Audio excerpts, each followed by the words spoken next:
Hi,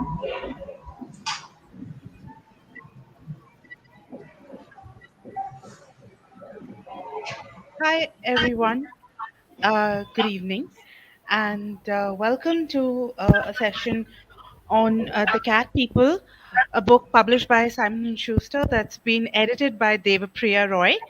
And here we have this evening all the people who've contributed their personal stories and photographs and musings about cat stories, whether they're stories they've heard, their stories they've written. Um, you know, in this book. So sorry for the faltering there, but so we hope to have an evening where we are going to discuss, uh, cats, whom we obviously love a lot, and I'm going to start off the evening by quoting this thing. As everyone knows, I have a cat, and in she's my first pet, and so in the attempt to understand a little bit more about cats, I got this book by American psychologists on cat behavior, which I did not read too much, but there was this one line there which was very interesting because there was this person who's described that how they had gone away for a few days and then they came back home, and to show how much she was displeased with their absence, the cat pooped on their bed. And it was an anger that the writer who'd written the foreword was expressing. They were just talking about how hilarious cats are, and their expressions and their behavior, and how much, even though they can be quite annoying, somehow the whole world is still in love with them after all of these millennia. So the Egyptians got that one thing right, though. So, okay, to start off with, Devapriya, how did you become the repository of all of these cat stories? Um, Gitanjali, I feel a bit of a fraud because, as I've written in the introduction, that I was this strange catless person who became this cat conduit, right, to bringing all these catful individuals together, for the book. So it happened exactly as I've described it in the introduction. My friend Janice, who's a cat person and who's a writer, she and I, we had a very long commute that we shared. And during that commute, we only talked about her cat, mostly talked about her cat. And then I acquired a human cat, which was this young person, this millennial, who came and told me that, uh, can you adopt me because I want your books. I said, look, I'm too poor to adopt you. So then she came back the next day and said, okay, then how about I be your cat? I also said I'm also too useless. So she said cats will look after themselves and I will curl up on your bookshelf, so I'm going to be your cat. So I was very pleased with this, because, as you know, I was competing with Janice in the cat category. And somehow, this story, I wanted to write about this. And I thought that if there were a cat anthology, I would write about the human cat, and everyone else would write about their cats, and Jay would also write about his dogs and his cats, right? So somehow it turned out that there wasn't such an anthology, and then I don't know, the universe conspired to make me that person, because Okay. from that moment on, cat stories began to come my way. And because I live to read, all I see the world in books. So somehow I think it was the idea of this book, which really has very little to do with me. It has everything to do with my wonderful contributors. So I am here, the editor, the backstage person, and that's why, yeah. So it's up to, it's really to them. I don't know, Okay. there was some Well, magic, some cat magic that happened, and here we are. okay. I'm coming back to that. I would like to introduce the guests to the panelists and the contributors of the book. We have with us Craig Bowman. Craig is a Mumbai based fine art photographer and retoucher. His travel plans are often determined by when a cat sitter is available. There's also Anukriti Upadhyay. Anukriti is a bilingual author and the winner of the Sushila Devi Award for Best Fiction.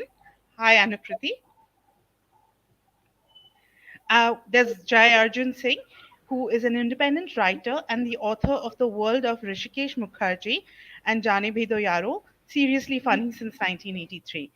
There's Vidya Rao, who's a singer, writer, and editor who loves cats and dogs. Hi, Natasha. She's a filmmaker and author of the memoirs My Daughter's Mum and Immortal for a Moment. Shreemayee is a writer, stand up comedian, and comedy producer from Mumbai. Hi, Shreemayee. Devapriya has already been introduced, and I'm Geetanjali, your moderator for the evening. I am the founder of Tailored and the former editor of Sunday Midday. And as I have very nicely written here, slave to Smarty Pants the cat. All right. So, Devapriya, you did mention how someone like Jai came into the picture, and this was a conversation I was having with him yesterday about how a person who is also a dog person made it to this book, and it was a very interesting story that he had to share. So, could the two of you retell this, please? Jay, do you want to? Yeah, yeah. Well, I'm so glad that I'm in this book. I mean, as I've told Devapriya only half jokingly, I think of this as much my book as hers, and one reason for that is that the essay that I ended up writing was ended up being a very therapeutic one. It's a long, very personal, possibly self-indulgent piece that might not work for everyone, but it turned into a piece about the cats of yours, in my life, and some of the dogs in my present life, but also importantly about my mother, who was both a cat person and a dog person, and many other sorts of people. She passed away 4 years ago, almost exactly 4 years ago, as it happens, February 27th, just a week away. But I got a lot of my feelings about other life forms from her. Though in my case it took a lot of time to really get what she was about. Coming back to your question, Gitanjali, this is the thing. Now, in the last few years, my life has actually been organized around dogs. That's house dogs, but also street dogs. I'm sort of that I play a part in the feeding and caretaking of colony dogs and fighting with RWAs and doing all those things. Um and when I heard about this cat anthology through a conversation with Himanjali, who's the Simon and Schuster editor, I reached out to Devapriya and asked if I could do an essay if everything hadn't been commissioned already. And her first response was that I thought you were a dog person, otherwise I would have asked you, and I've actually put that in the piece as well. But this essay gave me a pretext to look back to around 25, 30 years ago when my mother and I had a couple of cats, a couple of tomcats.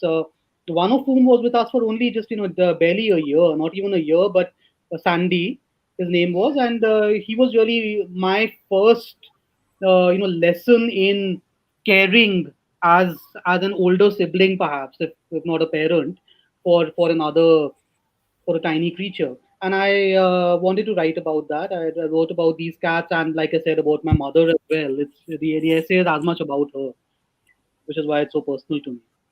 Right. Jai, we were also discussing, the documentation of pets and how over how you've taken so many photographs uh, in the recent years of your current pets and dogs. And there's something, Craig, I also wanted to discuss with you about how technology has allowed us to do this. I mean, when we look back, we were discussing with Jay yesterday, when you look back at his cats, Sandy and Kittu, you won't have as many photographs of them as, I mean, the internet is flooded with, cat, animal, turtle pictures. And how has, you know, I mean, what sort of poses do cats make as opposed to, other kinds of animals like dogs? Are they more difficult, or is it just us projecting on them? You're on mute. You're still on mute. Craig, you're on mute. I better unmute myself. Here we go. So yeah, I think as far as normal pets, I think cats are probably the most difficult to photograph, and they're also kind of they're always in your face too. So as far as technology, I mean we have the best devices in our hands, which are smartphones. And as a photographer, I've always looked down on smartphones. I hated the picture quality of these things. They're still not up to snuff. They're not great for ergonomics. They're not great for a lot of things. I can go on about this subject, but for photographing pets and for maybe a lot of other personal, documentation too, for people doing close-up work with people, they're absolutely essential and probably the best tool that exists for documenting cats. Because can you imagine? This is what I've been through a million times when Devapriya, she asked me to take to get Puchu out of the way here, to take pictures of my cats to get something specifically for this book. Yeah, I told her it's like it's so difficult. I go to get, I want to take my my expensive pro camera and do the work. I go off to the next room, get all the settings, get everything out, and come back. The scene is done. And I think everyone here can relate to that. If anyone's Yeah. tried to take pictures with a DSLR or something. But what I've learned over the last 2 years, especially during COVID, is that when you have the cats around you every day, you're stuck indoors. Having a smartphone with a mod, it doesn't have to be a great camera. You capture everything. It's still difficult, but you still get a lot of the good shots that you would almost always miss trying to do it some other way. All right. Anyone else has had this experience where your cat is doing something really interesting, and the second you point the camera at them, they've either scooted off or gone back to sleep? Okay. All right. Uh, Sorry. Okay. Thanks, Craig. Thank you. Um, Natasha, we discussed this, and I wanted to come to you. He was also speaking about cats during the pandemic, and you wrote about the cat that you lost during the pandemic. And can you tell us what that experience was like, and also writing about the grief that you feel? Hi. So I would say that it's accurate to say that we lost and found cats during the pandemic. When the pandemic started, it had been only 6 months since we had just got our first dog and first cat as a nuclear family. And in my adult life, these were my own, my first pets. And within 6 months, the pandemic came. And what began to happen, and I know that it's an experience that many other people have been through, which is that if the cats and dogs of our colonies who were suddenly rendered foodless because the markets had shut down, the dhabas had shut down, the meat shops had shut down, and their regular sources of food were suddenly unavailable, began. It happened to us. These three cats just appeared at our doorstep, and it felt like maybe they had a conversation with the cat in our house. Do you think we could get by here? And the cat welcomed them. Rahat was the name of our cat, and he was a tomcat. He was only about 9 months old when the pandemic started. And he had very strict lines. The female cats were allowed to come in beyond this part, but not beyond this door. The male cat had to stay here. But he would oversee me feeding those cats. And it just kind of felt like Rahat is inviting them in. So we gained some cats when the pandemic started. But we also lost Rahat last year in March. Um, he had had a spinal injury. He was much slower. He had recovered fully from it, but he just wanted to go further and further away every day. And one day he couldn't make his way back. Um, and so that's the essay that makes its way into this book. It was the first time my children had lost their first pet. It was horrifying. Everything that one had read about, but kind of imagined it wouldn't happen to us for at least 10 years, and maybe we would see the 16th year as. I mean, in a sense, you kind of prepare yourself for the loss of animals you fall in love with. Um, but nothing really prepares you for that moment, especially if it comes so extraordinarily prematurely. Yeah, so there was that, but Rahat also, left so many other cats with us, who then brought in more community cats. And like I was sharing with you earlier, around December, we had about 14 cats that we were feeding on the boundary wall of our home. So, we've become the cat family. Anybody in the 2 kilometer radius finds an injured or abandoned cat, they bring her over, auntie. Yeah, Billy, Millie, you know, and we take care of it. So it's been an immensely gainful time, I would say. And one of my friends said, once your girls uh, learn to look after this one cat that has suffered from paralysis. Rahat had suffered spinal injury, become paralyzed, recovered 3 months later after being cared for in my elder daughter's lap constantly. And one of my friends said, once your girls have learned to take care of this cat, to heal this cat, they will be ready for anything in their lives. And it just uh, rang true. It was like getting a taste of everything that life is going to throw at you in your entire lifespan in such a short time, in a sense. Right. And you respond to it with love, you respond to it with responsibility, and you also learn by default what to do with your grief and your loss, and how to deal with that. Right. Uh, was writing as an exercise a relief for that grief also? Because uh, I mean, it's not often that we get to speak about our animals in a deeper sense, and we always talk about them in a funny, hilarious thing, but not the attachments that we made in a, like we make it with the actual family.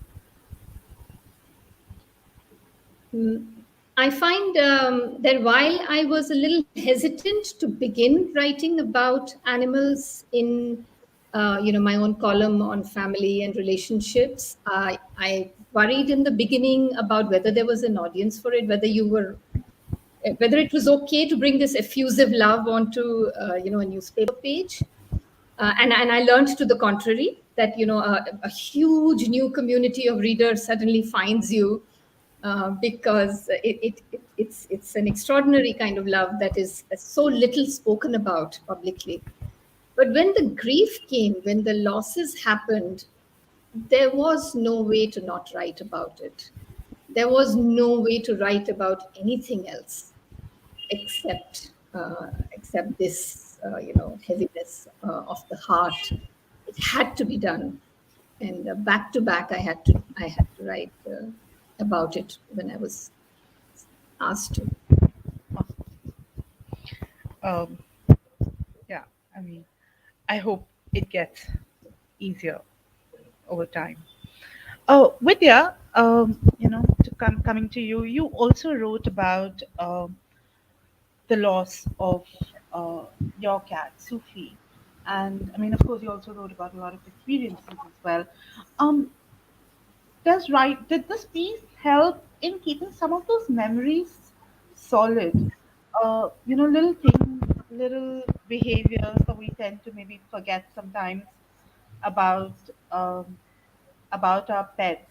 Does do these exercises? I mean, did it also just bring her back into the room? Oh, she's always here. Okay. I feel her presence very strongly, actually, all the time. Okay. She was, she'd been with me for over 20 years. Okay. So, yeah, it was a long time. and she she really shared my life. I She would she's quite extraordinary. She actually had preferences in music. Okay. Yes, yes. Like She what? well, she didn't like certain kinds of music and made it very clear that she didn't like them. Okay. And there were others that she said, "This is fine, but it's not all that good." And there was some where she would come and sit by the you know the the speaker, and sort of shake her head with joy and sort of purr and very happy. This is what I like. So she had. I mean, I play something and I think she's sitting, she's listening, she's here Right. with me. Okay. Yeah. Yeah. You also spoke about a new dog in your life. You He's who not new. He's been around about 8 years. Yes. okay, okay, who you said was there at the door for a few days Yeah, after yeah. Sufi. Well, his name is Jupiter. I live in an apartment building, and the children named him Jupiter. So Okay, Jupy. And okay, actually he came and he was a little puppy and he was cold and wet. It had been raining, and then he just stayed. I gave him some milk and wiped him and gave him a blanket and things. And people don't go away when they get milk and a blanket on a cold night. right. So anyway, so there's Jupy, and he's kind of the apartment dog. The children play with him. So yeah, so he's I call him my visiting dog. And yes, he did. Actually, when Sufi passed away, he wouldn't leave my door. He just was there all the time. So I don't know whether he was hoping that I would um, make him a house dog or whether he was trying to comfort me. So I think it was a little of both. He comes every day. Okay. Um, He's a David, yeah. sorry, yeah. No, sorry. Please continue. I'm sorry. No, no. Okay. He's basically a street dog. I mean, he Okay. wants he wants his freedom. He doesn't want really to be in a house. Okay. All right. Devapriya, are there any stories that you sort of came across over the course of building this book that uh, you weren't able to include in the book, either because of deadline or for whatever reason? Ah, It was still right. interesting, but they didn't make the cut. Oh, so there was this one, there are lots of young writers also who've contributed. Of Yeah. course, we've got Shreemayee right here, one of our young writers, but even younger students. So a couple of very keen translators who were still undergrad students at Ashoka when I'd asked them. So one of them translated Praishchit by Bhagwati Charan Verma. Another student had located a Kannada short story about a cat and Okay. wanted to translate it. But then came the pandemic, and I think the pressure of college and all of that. So that's one piece that, by the time he managed to do it, we had already sort of gone to press. So that's Okay. one that couldn't be included. It was a yeah. I would have really it would have really added, but Okay. yeah. Could you tell a little bit more about Price as well? Because it had such an interesting ending that was so typical of a cat. Yeah, I Yeah. think we should ask We will. We Anukriti to Yeah. to also talk about it, because so one of my students, Sakshi, she said that, okay, for your, and you know how sorted the millennials are, right? So they are very cat like, and so there was the human cat who's contributed to the book. There's also a cat human separate from the human cat who's written that list of how she's a list essay. Ah. But so Sakshi came and told me that this is very interesting cat story, and I would like you to look at it, and I'll translate it for you. So she sent it to me. The very next day, Anukriti sent me her piece, which Yeah. mentions this specific Yes. story. in the very sort of I very, I had think. to go back to check whether Anukriti had translated it because it was one Hmm. followed the other, so I just had to So we, confirm it once. Yeah, yeah, so the moment it was so serendipitous, and I definitely, I mean, I would have, that's one thing I would have liked to include, perhaps more translations, which right. sadly, there's this one brilliant, I remember, essay that I had read, written in Bangla, about a cat, and his human, who was a filmmaker and was trying to get the cat to be part of a scene. And the cat was constantly like, it was a great essay. The cat was constantly saying, what are you saying? You're saying that, this family is this is poor, but look at the, look at your art director. Can you please get your art director to read the script? So it was this hilarious essay, and I would have translated it myself. I went back, and my mother and I, we looked high and low for that book but couldn't find it, and it was nowhere to be found. It was by Purnendu Potri, the Bengali writer. So that's, I think, one thing where I would have perhaps looked a little deeper. But then, the pandemic also made things Yeah, the way they were, yeah. right? So I don't know if I even answered what you asked me. I went in some direction. No, no, it was interesting because there's so many stories out there. Um, Shreemayee, I wanted to speak to you also. How did you, in search of trying to figure whether you want a cat in your life, in your family, did you become this cat person? Hi. Hi. So when Devapriya asked me to write for this book, I was like, I can't, because I've never had a cat, and maybe because she's also never had a cat, and also because she's used to me saying I can't. She said, no, you must write about why you don't have a cat, Right. and And that whole fenceness, I loved that, that, it's like getting a cat is this relationship question. It's this other metaphysical question. Should we not? Ivan, right? yeah. So then I wrote about why we don't have a cat, and what are the different ways I make peace with the fact that I don't yet have a cat, even though we'd really like one. So that's where this essay really came from. Okay. So, I mean, you've of course spoken about a very typical urban life problem about, everybody else in your colony, in your building, deciding on whether or not you should have an animal, and how you can feed, whether or not you can feed the animals in your colony. And even now, there are constant newspaper articles and feuds that seem to continue despite, court rulings, etc.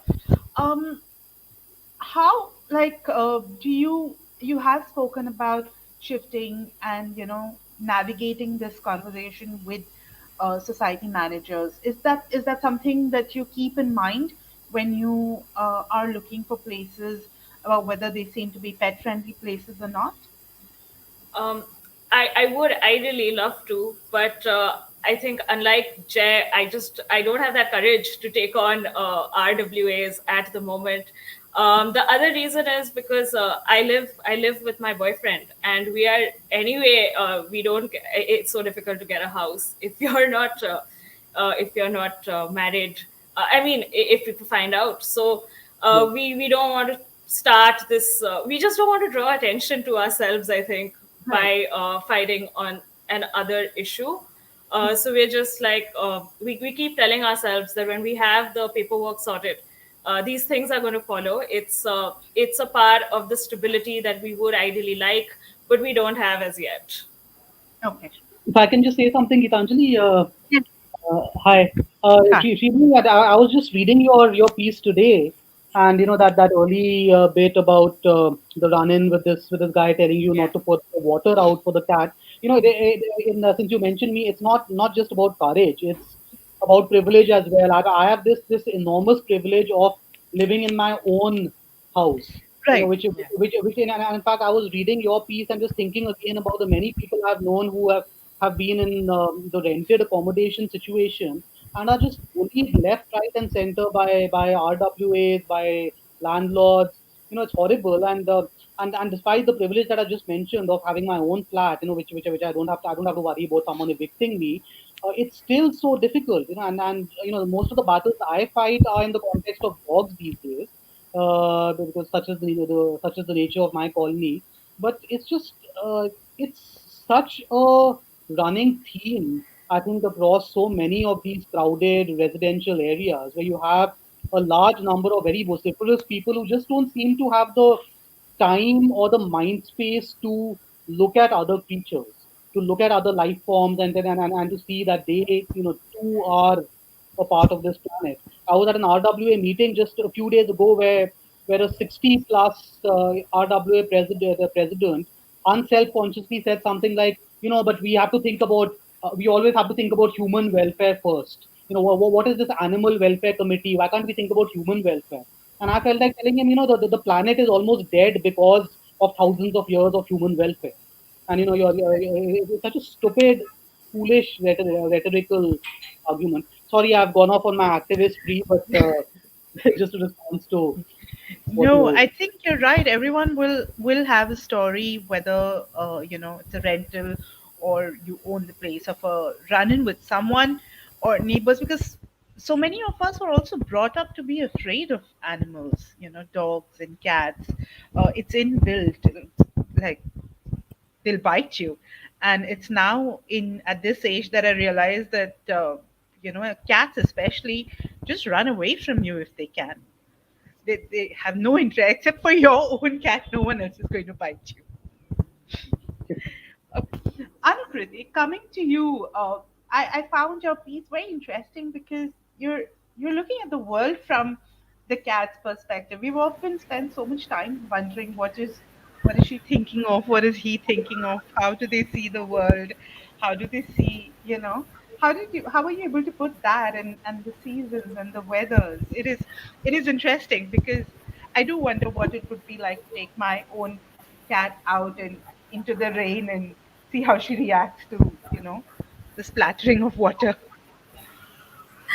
Um, so the cat came to me, the cat, I don't have a cat, the cat has me, and she also has a number of my neighbors. Okay. She's just this little tiny elegant cat who with the swish of her tail can have all children, everybody just following her. um, I found her in the parking lot. It's in the essay I wrote. I found her in the parking lot, and she was so tiny. Okay. um, we think of human babies. So when a newborn baby, when you hold a newborn baby, you're filled with wonder, whether it's your own or somebody else's, because they are so fragile and they are so dependent on you. They have no volition, they have no power, and yet, just by being so vulnerable and weak and dependent, they exercise immense power over Right. over every adult. And I felt the same with Mao, with the cat. So tiny and yet so powerful. I just couldn't leave her in that in the parking lot and go away. Even though my son is slightly allergic to cats, and cats are not popular people for one reason or another. Uh, and yet, that tiny kitten just wouldn't let me go, and I brought her home. And I spent a lot of time because she came home I think a month before we faced our first lockdown. Okay. Um, and then she spent a lot of time just sitting around me, and I spent a lot of time just observing her. It was just perfect combination. I found I shared a lot of qualities with her. I just like to be quiet and sit in a corner mostly and look at things. And Mao does exactly that. She just sits in a corner and looks at things. And I often wondered, what is she thinking? She never did anything I requested her to. She would walk along window ledges, and despite my, like I would bring her in and then I would close the window so that she couldn't get out. She would find an opportunity and again walk on window ledges. I always had my heart and mouth when, she was doing all her stuff. She would never come home on time for food, and she runs about the apartment complex I live in. And my son and I would go looking for her.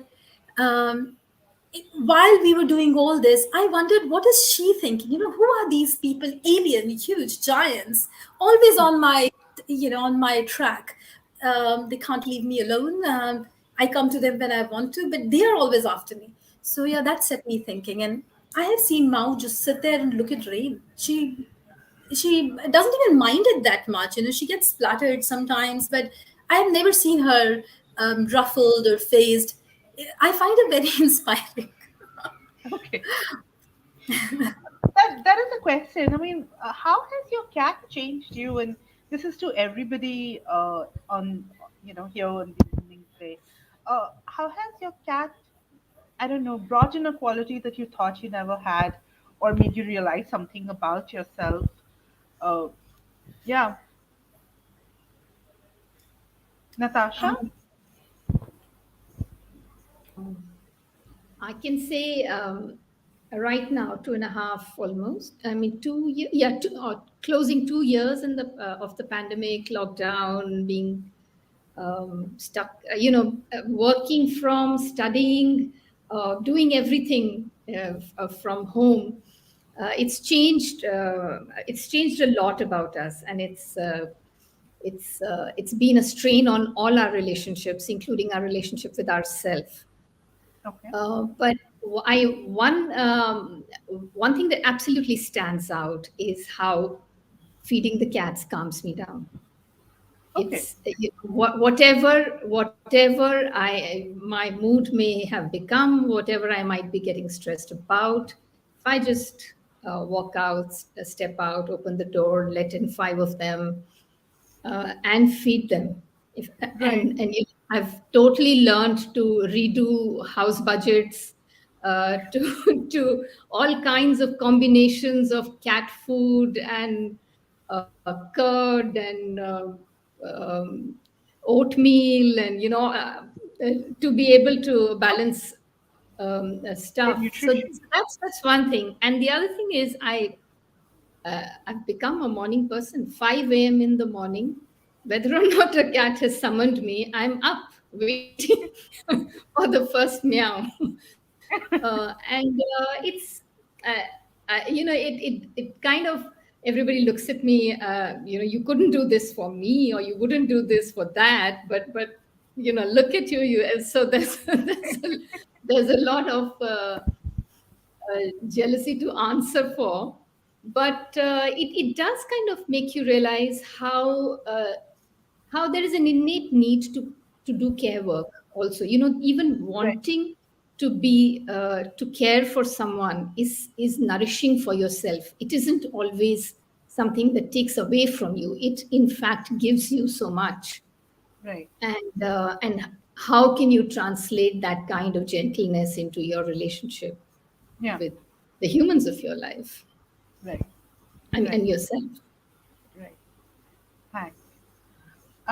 Vidya, would would you want to speak about how you know what Sufi taught you Oh, about being with a yourself? cat has changed my life. Um, well, I think I think there's a way in which uh, children grow up. There's a time when they're little, and then they want you around all the time, and then suddenly they're teenagers and they do not want you around all the time, and then they fly off and they're doing their own work, and they're, I mean, it's not that they're not with you, but they're also independent. They grow up. Their life changes, their worlds change and things. But um, I think with Sufi, it was we grew old together. Actually, it was like a life partner. Uh, she was with me for so long,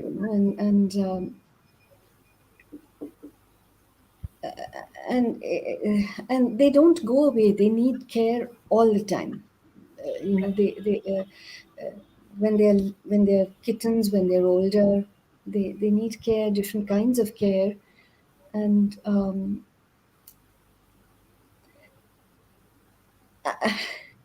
I think, I like dogs very much also, but there's some things about cats that I think are very, I'm very comfortable with. Like Anukriti ji said, they're happy to just sit and look at the rain, and so am I. I'm happy to be on my own, and Sufi was very happy also. So for both of us to be on our own together, that nice companionable quiet, not so quiet because she would be purring. Um, I think it's this, Natasha ji, who spoke about, learning what it is to care for another being, and also learning another language, actually learning to hear what they are telling you, because children eventually learn language. I mean, you get some things that they are saying even when they are not speaking, but then they eventually learn to speak, and it's different. But with cats, it's another, with animals anyway, it's another communication, and I think that heightens your intuition also. It makes you perhaps more aware of unspoken vibes, cues. My, I mean, this is my cat, and something she would do. I would say she's a barometer. There's a sofa in my house. She would not let certain people sit on it, and I realized that actually she was telling me something. These people don't love you with all their heart. They can't sit here. They have to sit on a hard chair near the door. So, but that was different. Um, but they do have this. They have a sixth sense about things, and I think I learned to listen to her. I learned to listen to what she was telling me very often without words, with some with an action, or just a look. Okay. Yeah. Okay. Craig, anything you want to add to this? I mean, something that you said that your cats are also the first cats that you've had as an adult. Yes. So I don't know why that is, but it's only been since coming to India and settling down with my wife that I've had the mindset of getting cats, and we have two of them. So what's very different about that is, especially during the pandemic, the last 2 years or so, is we're on their schedule, and it's painfully obvious when you're shut in. Um, and the meow at 3:15 a.m. comes, or 5 o'clock, depending on what schedule they happen to choose for that week. But you really, for me personally, develop a real sense, more empathy for the animals, because you sit around and you look at them, and they're confined indoors with you. Yeah. And, so I make it a point, I have to lift the shades up to make sure that they have a spot to look out, watch the birds, whatever happens to come by.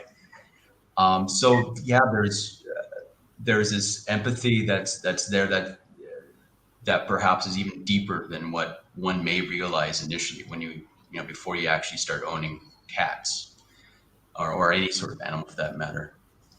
So Okay. yeah, so it's definitely a different experience as an adult, than Okay. when you're a child and you don't have the responsibility. They're just playthings. Right. Oh, and I'd also like to add, I'm very sorry I have to duck out now, but thank you very much for having me, everybody. Thank you, Thank you. Craig. Thank you. Okay. Devapriya, so you don't have a cat, or you haven't had a cat who had a human cat. Do you plan on getting a cat now, or you plan on being adopted by a cat? Because that's usually how it happens. Yes, exactly. So that's what I told my husband, that the next time. So we do have a stray who comes very regularly. Her name is Noori. Noori is Okay. very opinionated. There's a specific place outside the window ledge where she's going to sit, and we are going to go and give her some. She's very happy with that. She's going to talk to. And I've also written about Rupa Didi.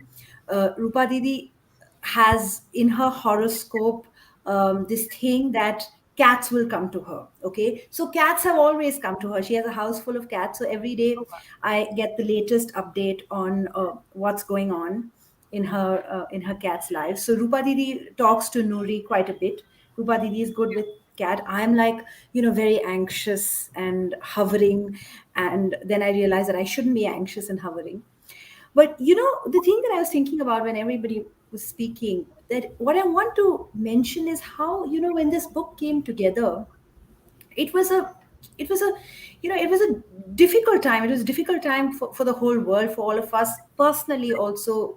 It was a difficult time, and the one thing that sort of kept me going was the intuitive way in which all the pieces came together to become this one book. So much so that even the order in which it's sort of like the truth about cats. It's also the truth about life and loss and love, and all the things we've talked about, and death, which we were all dealing with.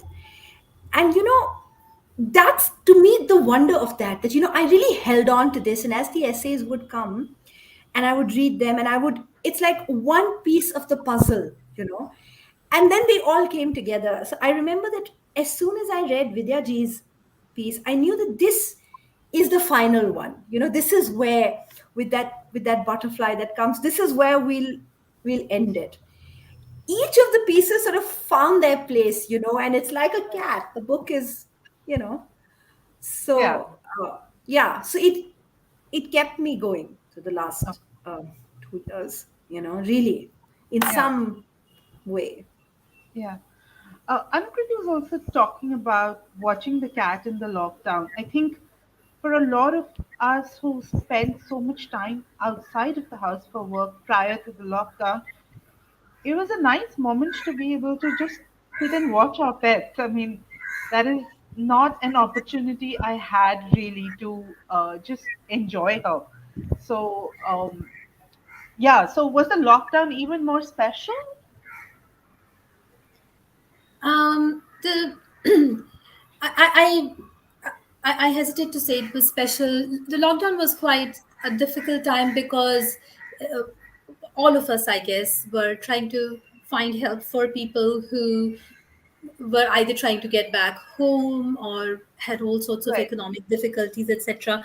However, with Mao, it did bring moments of peace and contemplation. And just as Vidyaji was saying, the non-verbal communication that cats teach us, all animals, I guess, but cats more so, because they I always find that they have very mysterious faces, very inscrutable. I think that's what had attracted Egyptians to them. They look as if they come from some other place with some secret mysterious knowledge.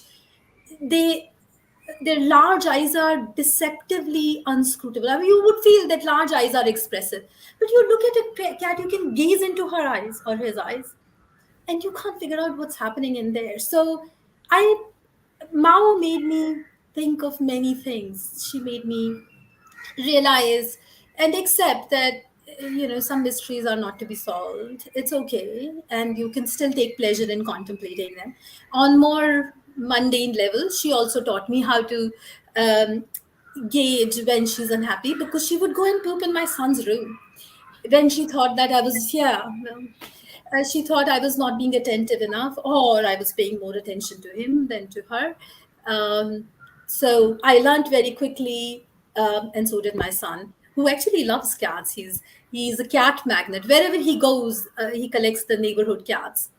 But he discovered that much as Mao would allow him to pat and tickle and scratch him for hours, it was for her comfort. He is not to the pleasure he's getting out of Mao is incidental. The main thing is her comfort, and we should all be mindful of that. And I thought that was something good to learn. It's others. Um, when they are unable to speak, when they're unable to convey exactly what they're thinking, um, we should watch out for their comfort. So, Yeah, yeah, much to learn from I think, cats. yeah, that's an interesting lesson learned. Shreemayee, um, are there any special cats in your lives, in your friends' lives, that you keep scrolling, social media to watch out for their stories? Yeah, definitely. Friends' lives, yeah, and also cats and books that I have slowly discovered.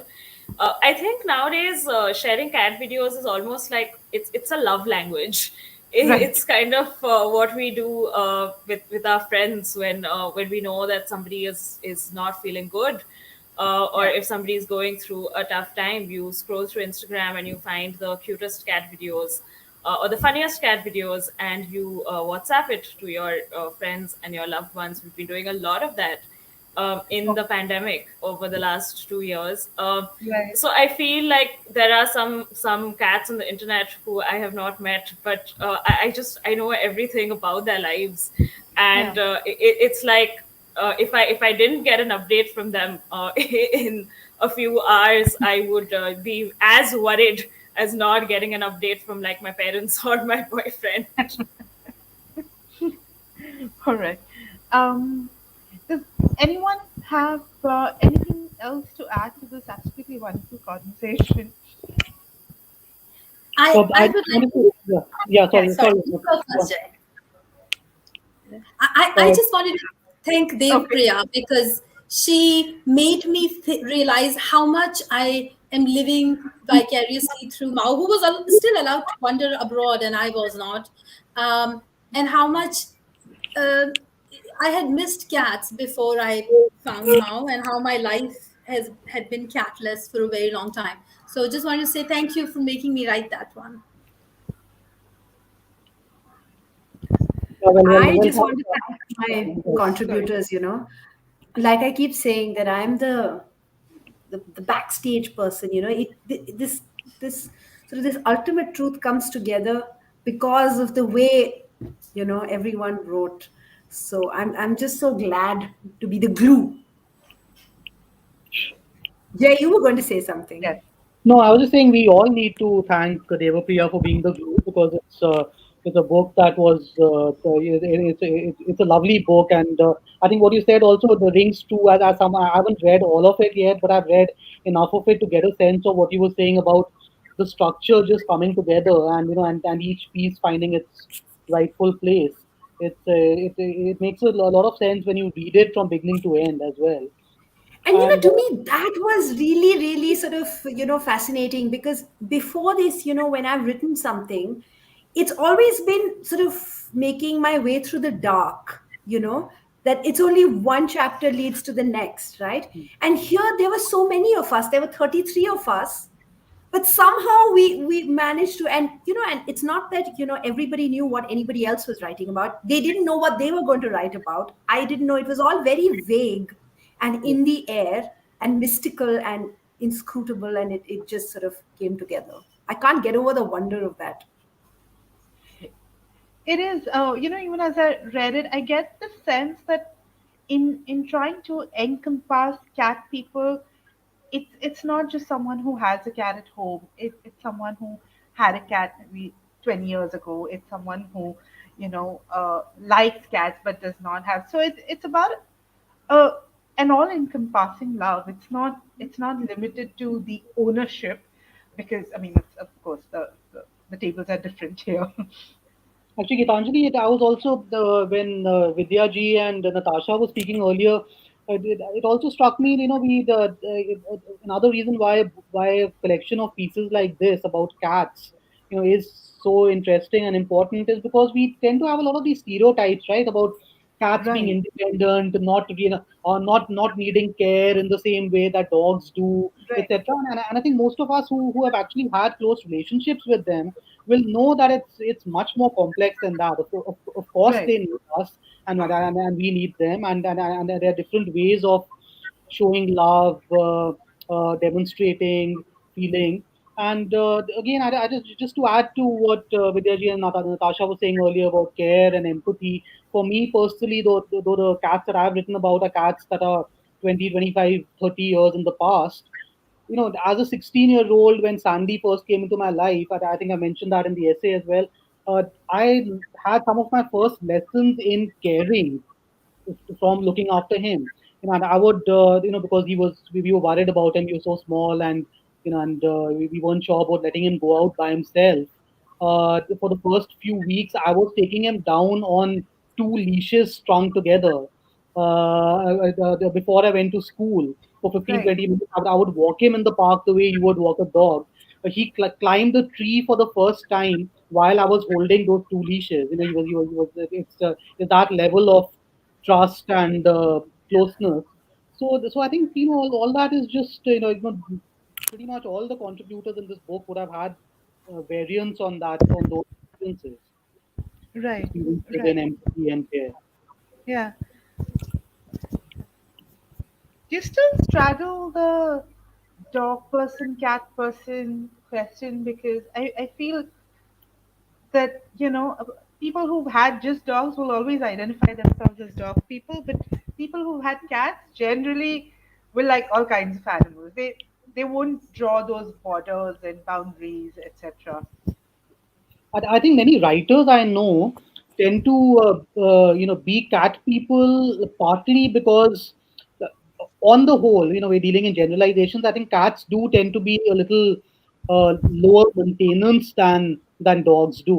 In terms of I mean, and I speak from experience, and I know Right. since I've been dealing with dogs over the last few years, I've had very little, of the sort of concentrated writing time that I need every Oh, day. It's just sort of there's always something or the other happening. There are needy dogs. There are these street dogs that just constantly need attention. With cats, I think it's a little easier to be a writer, perhaps, if you're living with a cat as opposed to living with a slobbering dog. But yeah, but what you said, that I think fundamentally, yeah, and I know most of the cat people I know are people who have a lot of time for dogs, even if it's right. only from a distance. May I add Right. something, please? May I add something Yes. Yeah. to that? Yes. Yes, when you were speaking, I remembered you're very right about, people have this misconception that cats are not affectionate, and that is totally wrong. They are so affectionate. It's just that they don't jump, and they have a very different way of showing it, and I think it's quite lovely. Um, but they are, my cat at least was extremely, whatever I was doing, she had to participate. So yes, she would sit uh, by me when I was doing my riyaz. If somebody came to talk to me, she would come and sit there and participate in the conversation. And certainly when I was writing, she would help me very much by tapping on the keyboard along with me. So I would have a lot of words with the, I never knew that those words needed an extra X or a Z in quite that place. So yeah, we had a good partnership with our work also. Yeah, yeah, they do like being with you and participating in everything that you do. That's that's true. If Yeah. I may just ask, Vidyaji, you talked about that, she had very specific interests in music. There was certain Yeah. things she loved, certain things. So did that influence your own sort of choice of I have to confess, I used to say this very proudly and say कि इसको तो संगीत के बारे में बहुत आता है. Look how she will ignore this singer, and look, if you play this, na, she will come and sit and listen and shake her head and all that. She knows. But of course, I do realize that I think she was responding to my own taste, because we had similar tastes in music. So So I think it was that she was picking up on my vibes, and she was enjoying that. So, Yeah. but it was uncanny. I mean, nobody believed it. My daughter had come, and her friends were there, and they were listening to something. And I said, "अरे भैया ये क्या सुन रहे हो? जाफर हुसैन बदायूनी को सुनो." So of course, Jafar Hussain Badayuni is not as well known as some other people.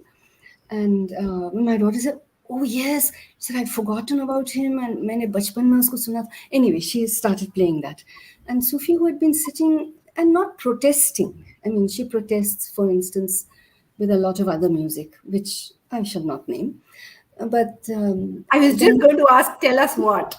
well, basically things like barats and so on, but also other things. And she come and say, "Ke band karwa do." But my daughter started playing Jafar Hussain Saab, and Sufi came running, and she sat there, and so Adu said, "See, I told you, she knows, she understands music." I said, "Really?" She's sitting here, and sort of like as if you.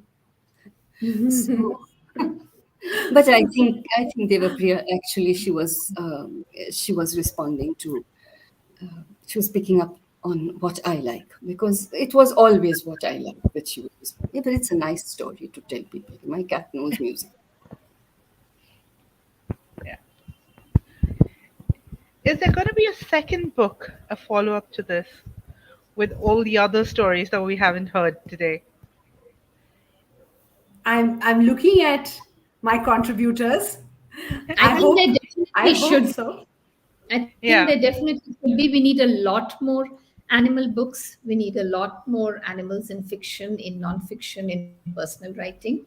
I think we need to break this barrier that this is a lesser love, or there isn't an audience for it. I think we're really craving to tell these stories and to hear these stories. Yeah. Yeah. All right. Uh, anybody else wants to add to this? May I thank you, Gitanjali, for Your facilitating, what turned out to be a really, really warm conversation, Thank you. really Thank you. honest. And I think we were all able to, Yeah, go I'm deep I'm glad. inside, which we, yeah, yeah, I yeah. had a great time talking about cats. Yeah. Because it doesn't always happen, in an online setting, because it's technology and all of that. But I think we were able to sort of really hit the right notes. So thank you. Thank you so much for having me here. Thank Thank you, you, everybody, for a Devapriya. Thank wonderful you, evening. Gitanjali. Thank you. Thank you. Thank Thank you. you. Thank you. Oh, and everyone, please buy the book, Yes. Kitab Khana, in Bombay, or your nearest independent bookstore, or Kitab Khana online. They deliver everywhere. Okay. So thank you, Kitab Khana, for giving us this wonderful platform, and hopefully cat lovers and book lovers will read Right. this book. Yeah. All right. Thank you, everyone. Have a nice evening. Thank Thanks, you. Thank Thank Devapriya. you. you. Yeah. See Bye you. bye. Thank Bye. you. Thank you. Bye. Thank you.